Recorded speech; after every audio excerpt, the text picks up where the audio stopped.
नमस्कार दोस्तों, आज हम एक नया प्रेरक प्रसंग लेके आए हैं। एक कथा के अनुसार बहुत समय पहले एक किसान की फसल बार बार खराब हो रही थी। कभी तेज बारिश की वजह से, कभी तेज धूप की वजह से, कभी ठंड की वजह से उसकी फसल पक नहीं पा रही थी। एक दिन इससे समस्या से दुखी होकर किसान ईश्वर पर नाराज हो गया।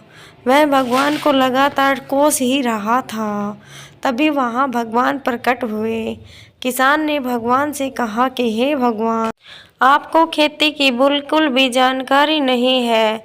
आपकी गलत समय पर बारिश कर देते हो, कभी भी तेज धूप ठंड को बढ़ा देते हो। इससे हर बार मेरी फसल खराब हो जाती है। आप मेरी अगली फसल तक मेरे अनुसार मौसम कर ही दीजिए। जैसा मैं चाहूँ वैसा ही मौसम रहे। ये बातें सुनकर भगवान ने कहा कि ठीक है, अब से ऐसा ही होगा। ये बोलकर वे अंतर्धान हो गए भगवान जी। अगले दिन से किसान ने फिर से गेहूं की खेती शुरू कर दी। अब जब वह बारिश चाहता तब बारिश होती, फसल के लिए जब उसे धूप की ज़रूरत होती तब धूप निकलती। इस तरह उसकी इच्छा के अनुसार हर मौसम चल रहा था। धीरे धीरे उसकी फसल तैयार हो गई। हरे भरे खेत को देखकर किसान बहुत खुश था। जब फसल कटाई का समय आया तो उसने देखा कि फसल की बालियों में गेहूं थे ही नहीं, सब की सब खोखली बालियां थी। यह देखकर उसने फिर से भगवान को याद किया। भगवान प्रकट हुए तो इसकी वजह के बारे में पूछा।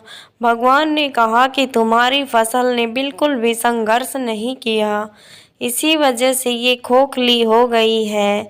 जब फसलें तेज बारिश में, तेज हवा में खुद को बचाए रखने का संघर्ष करती हैं, तेज धूप से लड़ती हैं, तभी उसमें दाने बनने की प्रक्रिया शुरू होती है। जिस प्रकार सोने को चमकने के लिए आग में तपना पड़ता है, ठीक उसी तरह फसलों को पकने के लिए भी संघर्ष जरूरी होता है। ये बात किसान को समझ में आ गई और उसे अपनी भूल का एहसास हो गया।